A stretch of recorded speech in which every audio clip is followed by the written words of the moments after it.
चलिए तो सभी लोग जुड़ जाइए, स्टार्ट करते हैं। यूरोपीय कंपनियों का आगमन। तो देखो यहाँ पे ये हमारा भारत है और ये क्या है, यूरोप। तो भारत से और यूरोप, यहाँ पे क्या था कि व्यापार होता था, लेकिन होता कैसे था कि बहुत काफ़ी 7,000 किलोमीटर हमें रन करना पड़ता था यूरोप वालों को, तब ये जाके इधर की साइड आती थी। लेकिन अब हुआ क्या, यहाँ पर जो व्यापार के लिए जो रास्ता था वो क्या हो गया था, टूट गया था। इस रास्ते से व्यापार होता था, टूट क्यों गया था, तो बात थी हमारी 1453 की। तो कश्तूनतुनिया पर तुर्की के क्षेत्र में अरब आक्रमण हुआ और भारत व्यापार बंद हुआ। जो भारत से व्यापार हो रहा था वो बंद हो गया। ये हमारा आधुनिक यूरोप है और ये हमारा भारत। भारत में अगर उस टाइम की बात करें तो दौर किसका चल रहा था, तो दौर चल रहा था मध्यकालीन भारत, यानी कि ये मध्यकालीन भारत की स्थिति है। शासन पूछते हैं तो मुगल शासन चल रहा था। ठीक, अब देखिए ये भारत है, ये हमारा ऑस्ट्रेलिया है, ये हमारा यूरोप है, अफ्रीका, ये दक्षिण अमेरिका और ये उत्तरी अमेरिका। स्थिति समझा रहा हूँ कि कैसे कैसे, तो इस तरीके से ऐसे करके घूम के आते थे पहले भारत। फिर सुएज कैनल खुल जाएगी, तो डायरेक्ट आना स्टार्ट हो जाएंगे। ठीक है, चलिए तो यूरोप की स्थिति देखें तो पुनर्जागरण हो गया था यूरोप में और भौगोलिक खोज की शुरुआत हो गई थी यहाँ पे यूरोप में। तो यहाँ पे सबसे पहले क्या स्टार्ट हुआ, तो समुद्री मार्गों की खोज करना इन लोगों ने स्टार्ट किया। तो 1492 में कोलंबस ने अमेरिका की खोज की और 1498 में वास्को डी गामा ने भारत की खोज कर ली थी। ठीक है, अब कंपनियों के आगमन का क्रम देखते हैं। ये कंपनियों का आगमन कौन सा, आदमी या यात्री, मतलब ये यात्रियों का क्रम है, कंपनी का क्रम नहीं है। ठीक है, क्या है, यानी कंपनियों के जो आदमी आए थे, यात्री आए थे, उनका क्रम है। तो सबसे पहले कौन आया, पुर्तगाली। कब आए, 1498 में। फिर डच आते हैं 1595 में। उसके बाद अंग्रेज आते हैं 1600 में और फ्रेंच आते हैं 1664 में। अच्छा, फ्रेंच जो आए थे तो वो किस जहाज से आए थे, तो फ्रेंच, इनके जहाज़ों के नाम पूछ लेता है। तो इनके नाम है, इसका जहाज का नाम है कंपनी देस इंदेस ओरिएंटलेस। कंपनी देस इंदेस ओरिएंटलेस। ठीक है, तो ये फ्रेंच जिस जहाज से आए थे उसका नाम। अब आगे की बात करते हैं, जैसे ये एक ट्रिक है। तो यहाँ पे क्या है, पुत्र अड़ा डैड फंसा। तो ये क्या है, ये हमारा कंपनी स्थापना का क्रम है कि कौन सी सबसे पहले किसने कंपनी लगाई, फिर दूसरे नंबर पर किसने लगाई, फिर तीसरे, तो पुत्र यानी कि पुर्तगालियों ने 1498 में अपनी कंपनी लगाई। फिर अड़ा का मतलब अंग्रेजों ने 1600 में अपनी कंपनी लगाई, मतलब 1600 में आ गए थे। ठीक है, और 1608 में उन्होंने कंपनी लगा दी थी अपनी। डैड का मतलब डच, तो डैड क्या है, डच। तो डैड का मतलब डच, और डच आए थे 1602 में। फिर उसके बाद फशा, तो ये फिर एक और डैड, ये ड और फिर ड, यानी कि डेनिस आए थे उसके बाद, डच के बाद डेनिस 1616 में। और फशा यानी कि फ्रांसीसी आए थे 1669 में, सॉरी 64 में। बात क्लियर है, तो 1664 में कौन आए थे, फ्रांसीसी आए थे। ठीक है, चलिए, और शाह से कौन आए थे, स्वीडिश आए थे सबसे लास्ट में। स्वीडिश कब आए थे हमारे, तो 1731 में स्वीडिश आए थे। चलिए, तो ये हमारी वो थी, ट्रिक थी। तो इसको फ्रेंच वाले को याद रखना, कंपनी देस इंदेस ओरिएंटलेस। कंपनी स्थापना का क्रम देखा जाए तो सबसे पहले पुर्तगाली, यानी कौन सी जहाज से आए थे, एस्तादो दा इंडिया से आए थे। तो इनके जहाज़ों के नाम याद करना जरूरी है। एस्तादो दा इंडिया से पुर्तगाली आए थे। ठीक है, ये 1498 में कोचीन में 1503 में आए थे। ठीक है, कोचीन 1503, और दूसरी बार सेकंड बार कुन्नूर में 1505 में आए थे। पहली बार आए 1503, फिर दूसरी बार कुन्नूर 1505 में आए थे।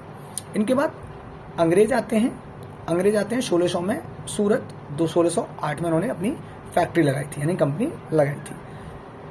डच, ये कौन से जहाज से आए थे, बेरिंग दे ओस्ट इंदसे। डच किससे आए थे, तो बेरिंग दे ओस्ट इंदसे से आए थे डच। और 1602 में मछलीपट्टनम में इन्होंने 1605 में अपनी फैक्ट्री लगाई थी, मसूलीपट्टनम या मूसलीपट्टनम कहते हैं। फिर इसके बाद फ्रांसीसी आए। फ्रांसीसी 1664 में आए थे, लेकिन कंपनी कब लगाई थी, तो सूरत में 1668 में कंपनी लगाई थी। बात क्लियर है, यहाँ से क्वेश्चन आता जाता रहता है। ठीक है, चलिए, क्वेश्चन ऐसे आता है, अंग्रेजों की पहली कंपनी। तो ध्यान रखना, पहली कंपनी 1608 में सूरत में लगी थी। ठीक, लेकिन शुरुआत कौन सी हो गई थी, तो मसूलीपट्टनम वाली कंप्लीट हो गई थी, इसलिए मसूलीपट्टनम को बोल दिया जाता है। तो सबसे पहले तो ये लगी थी, लेकिन सबसे पहले शुरू कौन हुई थी, तो 1611 मसूलीपट्टनम वाली। बात क्लियर है, चलिए, 1611 में स्टार्ट हुई थी। ठीक है, अब बात करते हैं। तो देखिए, यहाँ से थोड़ा सा इसको समझिए। सबसे पहले कौन आए, पुर्तगाली आए। कौन आए, पुर्तगाली। तो जब पुर्तगाली आए थे तो भारत में दिल्ली सल्तनत और कौन था, सिकंदर लोदी उस समय काम कर रहा था। तो दिल्ली सल्तनत में कौन था उस टाइम? सिकंदर लोदी का टाइम चला था। सिकंदर लोदी से एक क्वेश्चन याद रखना, ये गुलमुखी कविता लिखा करता था। तो इसकी जो कविता थी वो किसके नाम से आती थी? तो गुलमुखी। ठीक, तो ये क्वेश्चन आ चुका है एग्जाम में और इम्पोर्टेंट क्वेश्चन है। चलिए, पुर्तगाली प्रिंटिंग प्रेस के जनक पुर्तगालियों को कहा जाता है। ठीक है, गोवा में सबसे पहले इन्होंने गोवा को अपना क्या बनाया था? उपनिवेश बनाया था, इसलिए गोवा को पुर्तगालियों का उपनिवेश कहा जाता है। नेतृत्व किसने किया था? तो प्रिंस हेनरी द नेविगेटर ने इनका नेतृत्व किया था। अगर पूछे पुर्तगालियों का नेतृत्व किसने किया, तो प्रिंस हेनरी द नेविगेटर। ठीक है, प्रथम प्रयास कब किया था? तो प्रथम प्रयास किसने किया था? तो प्रथम प्रयास आने का किया था, ये था आपका बर्थोलोम्यो डियाज, और ये 1487 में इसने प्रथम प्रयास किया था, लेकिन ये नहीं पहुंच पाया था। ठीक है, उसके बाद बात करें तो फिर ये देखो, ये हमारा अफ्रीका है और ये इस टाइप से ऐसे चल के आते थे अफ्रीका को क्रॉस करके। मैंने बताया था ना यहाँ पे, ये इस टाइप से अफ्रीका वगैरह को सबको निकाल कर तब भारत आते थे यूरोप वाले। ठीक है, चलिए, तो भारत आए तो वास्को ड गामा सबसे पहले। अब देखो, ये जो मार्ग था, ये जो रास्ता था, इसको क्या बोला गया है? इसको बोला गया केप ऑफ गुड होप। ये इंपॉर्टेंट क्वेश्चन रहता है। तो केप ऑफ गुड होप क्या है? तो अफ्रीका से जो रास्ता था, अफ्रीका से भारत आने का, इसको हमने क्या बोला? तो केप ऑफ गुड होप बोला। ठीक है, और इसी केप ऑफ गुड होप के रास्ते वास्को ड गामा आया था कालीकट के तट पर। सबसे तो तट कौन सा था? कालीकट। ठीक है, और यहाँ का राजा कौन था? जमोरिन ने इसका स्वागत किया था। तो वैसे जब ये यहाँ पे आया था, आके जब वापस गया था, तो सारे खर्च निकाल कर यूरोप कर मुनाफा कितना था? 60%। मतलब उसने सारे खर्च निकाल दिए, सब कुछ कर दिया, लेकिन और तब भी यहाँ पे इसको कितना फायदा हुआ था? 60। मतलब जो यहाँ से मसाले वगैरह लेके गया था और उसने उसको जब यूरोप में बेचा तो 60% मुनाफा हुआ था, सारे खर्च वगैरह निकाल कर। बात क्लियर है? चलिए, अगर यहाँ पे राजा पूछता है दिल्ली सल्तनत पे, उस टाइम पर राजा पूछता है, तो कौन था? राजा मैनुअल फर्स्ट। ठीक है, राजा मैनुअल फर्स्ट था। चलो, 1500 में फिर पेट्रो अल्वारेज आता है। 1500 में 1498 में वास्को ड गामा आ गया, वापस हो गया। उसने वहाँ जाके बताया कि वहाँ ऐसी स्टेप से है। तो 1500 में फिर पेट्रो अल्वारेज आता है। फिर 1500 में फिर दोबारा से वास्को ड गामा आता है। ठीक है, 1502 में दोबारा से फिर वास्को ड गामा आता है। और क्वेश्चन ये आता है कि पुर्तगालियों से क्या क्या चीज़ हमारे यहाँ पे आई? तो अनानास, गन्ना, पपीता, तम्बाकू, लाल मिर्च, आलू, आम, टमाटर, मक्का, ये सब कहाँ से आए? तो पुर्तगालियों से आए हैं। ठीक है, ये सब की खेती हमने कहाँ से ली है? तो पुर्तगाल से ली है। चलिए, अब प्रथम वायसराय पूछे, तो पुर्तगालियों का जो प्रथम वायसराय था वो था फ्रांसिस्को डी अल्मीडा। बहुत इंपॉर्टेंट है ये फ्रांसिस्को डी अल्मीडा, क्योंकि इसका कार्यकाल देखें तो 1505 से 1509। ठीक है, और इसी ने सेंट थॉमस चर्च जो केरल में है 1516 में, 1510 में, तो 1510 में सेंट थॉमस चर्च इसने बनवाया था, जो गौथिक स्थापत्य कला का नमूना है। कौन सी स्थापत्य कला? तो गौथिक स्थापत्य कला का नमूना पूछे तो कौन सा? सेंट थॉमस चर्च, जो कहाँ पे है? केरल में है। ठीक है, फ्रांसिस्को डी अल्मीडा को ब्लू वाटर पॉलिसी का जनक बोला जाता है। इसने कौन सी पॉलिसी चलाई थी? तो blue water policy. Blue water policy को शांत जल पॉलिसी बोला जाता है। कौन सी? तो शांत जल नीति अगर पूछता है क्वेश्चन में, तो आंसर क्या हो जाएगा? फ्रांसिस्को डी अल्मीडा पहला वायसराय था। ये थी क्या ब्लू वाटर पॉलिसी? तो हिंद महासागर का सागरीय क्षेत्र, उस पर पूर्ण रूप से उनके जहाजी बेड़ों का कब्जा। तो इसको मतलब उसने पूर्ण रूप से हिंद महासागर वाले क्षेत्र में, जो महासागरीय क्षेत्र था, उसमें अपने जहाज़ों से कब्जा करा लिया था सब में, तो उसको ब्लू वाटर पॉलिसी कहा गया। फिर वास्को ड गामा की सहायता से, अगर क्वेश्चन आता है वास्को ड गामा की सहायता किसने की? तो अहमद इब्न मजीदी ने की थी। वास्को ड गामा की सहायता किसने की? तो अहमद इब्न मजीदी ने की थी। और अगर पूछता है कि ये वास्को ड गामा जहाज किस जहाज से आया था? तो साओ गैब्रियल जहाज से आया था वास्को ड गामा। कौन से जहाज से? तो साओ गैब्रियल। ध्यान रखना, इंपॉर्टेंट है, ये सारे के सारे जहाज इंपॉर्टेंट हैं। अंग्रेज रेड ड्रैगन वगैरह ये सारे जहाज आपके इंपॉर्टेंट रहेंगे। ठीक है, तीसरी बार बात करता है, तो तीसरी बार 1524 में फिर से आया और इसकी मृत्यु हो जाती है 24 दिसंबर को कोचीन में। ठीक है, तो 24 दिसंबर को कोचीन में ही इसकी मृत्यु हो जाती है। 1524 को ये तीसरी बार फिर आया। ठीक, तो यहाँ तक की बातें क्लियर हैं। तो ये यूरोपीय कंपनियों का आगमन चल रहा है और यहाँ से सारी चीज़ों को हम क्लियर करते जाएंगे। चलिए,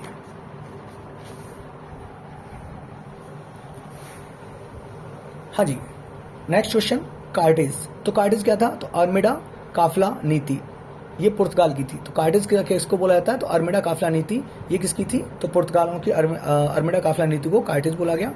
अब बात करते हैं अल्फांसो दी अल्बुकर्क, ये दूसरा वायसराय। तो फ्रांसिस्को दी अल्बुकर्क ये 1509 से 1515 तक रहा। वास्तविक संस्थापक इसी को बोला जाता है, अल्फांसो दी अल्बुकर्क को वास्तविक संस्थापक बोला जाता है। राजधानी पूछी तो इसने कहाँ पर बनाई थी, तो कोचीन में बनाई थी, ठीक है। और इसने अभियान चलाए थे 1510 में, बीजापुर के राजा यूसुफ शाह को हराया और उससे क्या छीन लिया, गोवा छीन लिया। तो इसने क्या 1510 में बीजापुर के राजा किसे हराया, यूसुफ शाह, इससे गोवा छीन लिया। फिर गोवा आज़ाद कब हुआ है, तो 1961 में, यानी कि अब जाके आज़ाद हुआ है। पुर्तगाली सबसे पहले आए और सबसे बाद में गए, ये क्वेश्चन बहुत बार पूछा जाता है कि सबसे पहले आया कौन, सबसे बाद में गया कौन। तो आपके पुर्तगाली ही सबसे पहले आए थे, पुर्तगाली सबसे बाद में गए थे। अच्छा, अल्बुकर्क ने अपने साम्राज्य को बढ़ाने के लिए स्टार्ट किया गया था, तो पॉलिसी स्टार्ट की थी उसको विवाह नीति। तो विवाह नीति के थ्रू इसने अपने साम्राज्य को बढ़ाया था। इसके 3G इंपोर्टेंट है, गॉड, गोल्ड और ग्लोरी। गॉड, गोल्ड और ग्लोरी, ये 3G किसने दिया था, तो ये आपका अल्बुकर्क ने दिया था, ठीक है। पूरे यूरोप को एक दूसरे में प्रतिष्ठा और ख्याति इसी ने फैलाई थी। पूरे यूरोप में एक दूसरे में प्रतिष्ठा और ख्याति की बात करता है तो अल्फांसो दी अल्बुकर्क, इसको ही वास्तविक संस्थापक कहा गया। उसके बाद नीनो डी कुन्हा आया और ये आया था आपका 1530 में। तो नीनो डी कुन्हा कब आया, 1530 में। तो गोवा को राजधानी बनाया और कार्यालय भी बनाया, ठीक है। 1535 में इसने दीव को जीत लिया, 1559 में दमन को जीत लिया, बात क्लियर है। उसके बाद डच आते हैं। डच ये डच नीदरलैंड से, और नीदरलैंड ने हॉलैंड नाम कब लिया है अपना, हॉलैंड नाम कब कर लिया है, तो अक्टूबर 2019 को छोड़ दिया, यानी कि हॉलैंड नाम छोड़कर अब उनका नाम क्या हो गया, तो नीदरलैंड। तो डच कहाँ के निवासी थे, तो नीदरलैंड के से आए थे। 1595 से 96 में आए थे। नेतृत्व किसने किया था, कॉर्नेलियस हाइटमैन ने किया था। तो कॉर्नेलियस हाइटमैन ने इसका नीदरलैंड वालों का यानी कि डचों का नेतृत्व किया था।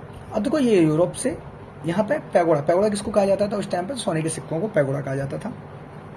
ये पूर्वी एशिया है, ये इंडो, यहाँ पे मसालों के लिए, इंडो को क्या बोला गया, मसालों के लिए। तो ये और फिर दोबारा मतलब पहले किस्म के लिए आए थे, मसालों के लिए। फिर भारत आए तो उन्होंने फिर उसने वस्त्र उद्योग वगैरह स्टार्ट किया था। 1759 इंपोर्टेंट युद्ध है वेदरा का युद्ध, पूछा जाता है 1759 वेदरा का युद्ध, कर्नाटक बंगाल, ठीक है। अंग्रेज जीत गए, क्या हुआ, अंग्रेज जीत गए। तो वेदरा के युद्ध को 1759 को कौन जीता, अंग्रेज जीत गए। ब्राजील की खोज की अगर बात करता है तो ब्राजील, कैब्रियल, ये पुर्तगाल वालों ने ब्राजील की खोज की थी, कैब्रियल नाम था। अमेरिका की 1492 कोलंबस, ये स्पेन का था। ऑस्ट्रेलिया की खोज पूछी तो कुक ने की थी और ये ब्रिटेन का था। न्यूजीलैंड की बात करें और तस्मानिया की बात करें, तस्मान ये हॉलैंड का निवासी था। डेविस की बात करें, डेनिस की, तो इन्होंने ट्रामकोर जो तमिलनाडु में पड़ता है ट्रामकोर, तो डेनिस ने ट्रामकोर खोजा था, ठीक है। चलिए अब बात करते हैं अंग्रेजी कंपनी। अंग्रेजी कंपनी कैसे कैसे हमारे यहाँ पे आती है। तो सबसे पहले मैंने बताया था अभी जहाज, तो अंग्रेजी कंपनी किस जहाज से आई, तो रेड ड्रैगन, इंपोर्टेंट रहेगा। किस जहाज से आए, तो रेड ड्रैगन से आए।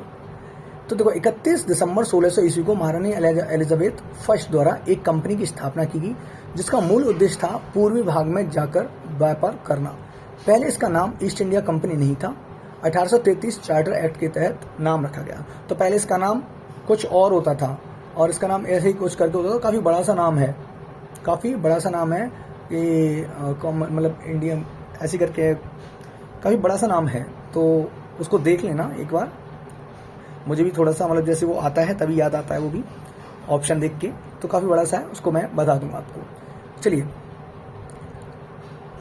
अब बात करते हैं। तो इस समय भारत में मुगल साम्राज्य चल रहा था। किसका साम्राज्य चल रहा था और शासक कौन था, तो अकबर था। तो मुगल साम्राज्य में शासक कौन था, अकबर था। अकबर अनपढ़ शासक था, ठीक है। सर्वप्रथम 15 वर्ष की अनुमति दी गई, अकबर ने जजिया कर समाप्त किया था। तो ये आते हैं, तो सबसे पहले अंग्रेजों को कितने वर्ष की अनुमति मिली थी, तो 15 वर्ष की अनुमति दी गई थी। 1603 में एलिजाबेथ की मृत्यु और जेम्स फर्स्ट राजा बनता है, जेम्स प्रथम राजा बन जाता है 1603 में। अब कंपनी को जेम्स फर्स्ट ने आगे बढ़ाया तथा उसका पहला प्रयास क्या था, तो यहाँ से पहला प्रयास क्या था, एक दूत को भारत भेजता है, इसका नाम था कैप्टन हॉकिंस, ठीक है, ध्यान रखना।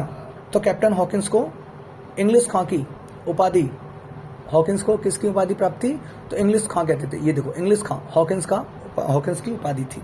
तो इंग्लिश खां किसको कहते हैं, हॉकिंस को कहते हैं। 1608 में भारत पहुंचा। जो फरमान लेके आया था वो अकबर के नाम से था, लेकिन पता चला कि अकबर की तो 1605 में ही मृत्यु हो गई है और राजा कौन है अब, जहांगीर थे। तो ध्यान रखना, ये क्वेश्चन आपका पूछा जाता है कि जो हॉकिंस आया था वो फरमान किसके लिए लेके आया था, तो फरमान किसके नाम से था, अकबर के नाम से। लेकिन अकबर 1605 में मर चुका था, क्योंकि जब वो वहां से चला था तब उस टाइम अकबर ही शासक था। तो उनको तो अंग्रेजों को यही पता थी कि भारत में शासक कौन है, तो अंग्रेज है, ठीक है। लेकिन 1605 में अकबर की मृत्यु हो जाती है और जहांगीर कौन बन जाता है, शासन पर, गद्दी पे बैठ जाता है। तो पहली फैक्ट्री के लिए आदेश 1608 में सूरत के लिए मिलता है। तैयार होने वाली पहली फैक्ट्री तो 1611 में मसूलीपट्टनम, ठीक है। आदेश किस फैक्ट्री के लिए मिला था, सूरत के लिए थे, सूरत के लिए। लेकिन तैयार होने वाली सबसे पहली फैक्ट्री कौन थी आपकी, तो मसूलीपट्टनम थी, ठीक है। 1613 में फिर पूर्ण रूप से तैयार कौन सी होती है, 1608 वाली, यानी कि सूरत वाली 1613 में पूर्ण रूप से तैयार होगी। टॉमस रो किसके शासनकाल में आता है, काफी इंपोर्टेंट क्वेश्चन रहता है, पूछा जाता है टॉमस रो किसके शासनकाल में आया, तो जहांगीर के समय में ही टॉमस रो आता है। पहला कदम, जब ब्रिटेन को भारत में फ्री व्यापार की इजाजत मिली, तो इनकी पहला ये फर्स्ट स्टेप था जहां पर अंग्रेजों की मतलब नींव रखना स्टार्ट हुई थी भारत के अंदर। तो इजाजत मिलती है इनको, तो ये पहला कदम जब ब्रिटेन को भारत में फ्री व्यापार की इजाजत मिली, 1632 गोलकुंडा। इसको सुनहरा फरमान कहा गया। इसको क्या कहा गया, सुनहरा फरमान। तो ध्यान रखना, सुनहरा फरमान किसे कहते हैं, तो 1632 जब उन्हें फ्री ट्रेड हो गया था, यानी कि फ्री व्यापार की इजाजत मिली। 1717 उत्तर मुगल काल, ये जो टाइम था ये सबसे कमजोर शासकों का दौर था। यहाँ पे अगर शासक की बात करें तो फर्रुखशियर, ठीक है। इसके टाइम पे कौन आया था, तो जॉन सरमन दरबार में आया था। तो ध्यान रखना, ये क्वेश्चन आते हैं, जॉन सरमन किसके दरबार में आया, टॉमस रो किसके दरबार में आया, जहांगीर के दरबार में कौन कौन आए, तो ये क्वेश्चन आपके पूछे जाते हैं, ठीक है। अच्छा भाई साहब, अब यहाँ पे हुआ क्या था, तो इसने क्या किया, 3000 रुपये लेकर, वार्षिक 3000 रुपये लेकर बंगाल में मुफ्त व्यापार की घोषणा, बंगाल में मुफ्त व्यापार करने की इजाजत दी थी। किनको, अंग्रेजों को। 10,000 रुपये लिए और सूरत में मुफ्त व्यापार की वो देती इजाजत। बम्बई में अंग्रेजों द्वारा चलाए जा रहे सिक्कों को पूरे भारत में चलाने की अनुमति और दी। ये सबसे खतरनाक काम कर दिया कि जो तुम्हारे बम्बई में सिक्के जो अंग्रेजों द्वारा चलाए जा रहे थे, अब वो पूरे भारत में चलेंगे। तो इसी आदेश को मैग्ना कार्टा कहा जाता है। इसको क्या बोला जाता है, मैग्ना कार्टा कहा जाता है। बात क्लियर है, तो इस आदेश को क्या बोला जाता है, मैग्ना कार्टा बोला जाता है, ठीक है। 1661 ईस्वी में चार्ल्स, एक मिनट रुकना, मैं थोड़ा इस पर कुछ रख देता हूँ। चलिए, तो 1661 ईस्वी में चार्ल्स सेकंड और पुर्तगाल की राजकुमारी कैथरीन का विवाह हो जाता है और बम्बई ब्रिटेन को दहेज में मिल जाता है। लो भैया, अब दहेज में बम्बई चला गया, किनके पास चला गया, अंग्रेजों के पास चला गया, क्योंकि 1661 में चार्ल्स द्वितीय और पुर्तगाल की राजकुमारी कौन, कैथरीन का विवाह हो गया। तो बम्बई जो पुर्तगालों के पास था वो किसको दे दिया, ब्रिटेन वालों को दे दिया दहेज में, ले जाओ भैया ब्रिटेन, तुम ले जाओ इसको। 1668 में 10 पाउंड वार्षिक किराए पर बम्बई को कंपनी को दे दिया। अब इसने भी क्या बोला, इसने भी बहुत अच्छा काम कर दिया। इसने किसको दे दिया, इसको अब ये कंपनी के हाथ में दे दिया। कितने रुपए में, 10 पाउंड वार्षिक किराया लेकर। मुगल शासक औरंगजेब के समय ब्रिटिश हुगली नदी क्षेत्र में अपना प्रभाव बना रहे थे। अच्छा, औरंगजेब ने इनसे लड़ाई वगैरह की है, अंग्रेजों को खदेड़ दिया, एक बार प्रभाव बना रहे थे और मुगलों के जहाज़ों पर नियंत्रण कर रहे थे। इससे ये औरंगजेब गुस्सा गया तो औरंगजेब ने अंग्रेजों से युद्ध किया और उन्हें खदेड़ दिया। परंतु 1688 में मुगलों का सामना सर जॉन चाइल्ड से हुआ। 1688 में मुगलों का सामना किससे हुआ, सर जॉन चाइल्ड से हुआ, जिसके तहत एक संधि होती है और अंग्रेज भारत में फिर से जुर्माना भर के रुक जाते हैं। यानी कि फिर से हाथ पैर जोड़ लिए और फिर से रुक जाते हैं कि ठीक है, आगे से ऐसी चीज नहीं करेंगे। लेकिन अंग्रेज तो अंग्रेज थे, मानने वाले थे नहीं, ठीक है। चलिए आगे की बात। अब देखो, इन्हीं को अंग्रेजों ने अपनी प्रेसिडेंसी बनाया था। कुछ किले भी बनवाए, कौन कौन से, तो बम्बई था, मद्रास था, कलकत्ता था। कलकत्ता का हेड पूछे तो हेड आयर, ठीक है। तो क्वेश्चन आपसे ये आते हैं, फोर्ट सेंट जॉर्ज ये कहाँ पे, मद्रास में बनाया, ये प्रेसिडेंसी भी थी इनकी। फोर्ट विलियम ये कलकत्ता में बनाया था, ये फोर्ट विलियम कॉलेज, आपका क्वेश्चन भी बहुत बार आता रहता है। फोर्ट लुई ये पौंडीचेरी में था। अब डेनमार्क जो डेनिस वाले थे, तो ये 1616 में पहली फैक्ट्री पूछे तो तंजौर में तमिलनाडु में लगाई। स्वीडिश 1731 और पहली फैक्ट्री पूछे तो कहाँ पे, चीन में लगाई। बात क्लियर है। अब फ्रांस की कंपनी की बात करें तो राजा लुई 14वां 1664 कंपनी बनी, फ्रांस वालों ने 1664 में कंपनी बनाई। तब राजा कौन था, तो लुई 14वां। 1668 में फैक्ट्री लगाई थी सूरत में। 1669 में दूसरी फैक्ट्री लगाई मसूलीपट्टनम में। 1673 में पांडिचेरी पर अधिकार कर लिया और 1954 तक इनका अधिकार रहा। 1674 में चंद्रनगर साउथ में कब्जा कर लिया। फिर माही करनाल पर भी कब्जा हो गया इनका, फ्रांस वालों का। अब एक तरफ से अंग्रेज और फ्रांस संघर्ष, यानी कि एक साइड में तो अंग्रेज इंडिया में अपना आधिपत्य बना रहे थे और दूसरी साइड से कौन बना रहे थे? फ्रांस बना रहे थे। तो भैया होना क्या है, अब युद्ध हो जाएगा, क्योंकि रहना तो एक ही है, दो दो लोग एक जगह पर राज कैसे कर सकते हैं। चलिए, जिसे कर्नाटक युद्ध के नाम से जाना जाता है, यानी कि अब अंग्रेज और फ्रांस संघर्ष होता है, यानी कि युद्ध होता है, जिसको किस युद्ध के नाम से जाना जाता है? तो कर्नाटक युद्ध। अब देखो यहाँ पे 3 युद्ध कर्नाटक युद्ध लड़े गए। तो कर्नाटक के 3 युद्ध कौन से? तो मैंने युद्ध, काल, कारण, संधि और विशेष क्या था इसमें। तो पहला युद्ध हुआ, काल कौन सा था? 1746 से 48 हुआ। फिर 48 में जब ये समाप्त हुआ तो इसका कारण क्या था? तो ऑस्ट्रिया उत्तराधिकार युद्ध हुआ था, यानी कि ऑस्ट्रिया पर अधिकार करना चाह रहे थे सभी के सभी, अंग्रेज भी और फ्रांस वाले भी। तो इसके तहत अब देखो, जब युद्ध होता है तो उसके तहत फिर संधि होती है। तो संधि क्या हुई?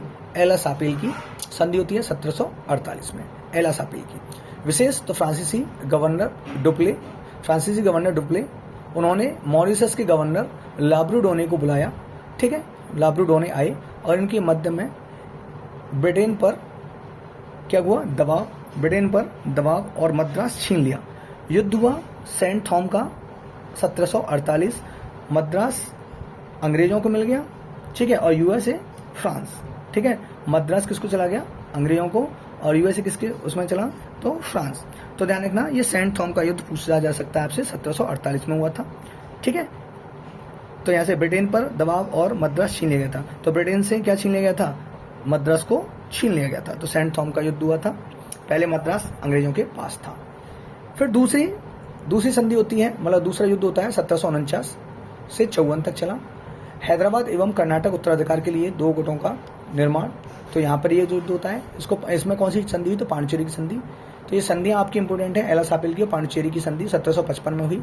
और यहाँ पर युद्ध हुआ था अम्बूर का युद्ध, जिसमें फ्रेंच और अंग्रेजों के बीच में ये युद्ध हुआ था। इसको क्या नाम दिया जाता है? अम्बूर का युद्ध, ठीक है। तीसरा 1756 से 63, ये सप्तवर्षीय युद्ध यूरोप में हुआ, पेरिस की संधि के तहत 1763 में पेरिस की संधि हुई, ठीक है। तो वांडीवास का युद्ध पूछे, अब इसमें विशेष क्या है? तो वांडीवास का युद्ध 1760 इंपोर्टेंट रहेगा। वांडीवास का युद्ध कब हुआ? अंग्रेज वर्सेस फ्रांस, और फ्रांस इसमें क्या हो गया? हार गया, ठीक। अंग्रेजों का नेतृत्व किसने किया था? तो आयरकूट ने किया था। और फ्रेंच की तरफ से काउंट लाली थे। फ्रेंच की तरफ से कौन थे? तो काउंट लाली थे। बात क्लियर है? तो यहाँ तक की बातें मेरे ख्याल से आपको समझ में आ गई होंगी। मैं इस वीडियो को थोड़ा सा पॉज कर रहा हूँ, क्योंकि थोड़ा सा एक वर्क है, तो पहले उसको कंप्लीट कर लेते हैं, देन आफ्टर मैं वीडियो को स्टार्ट करूँगा। Thank you.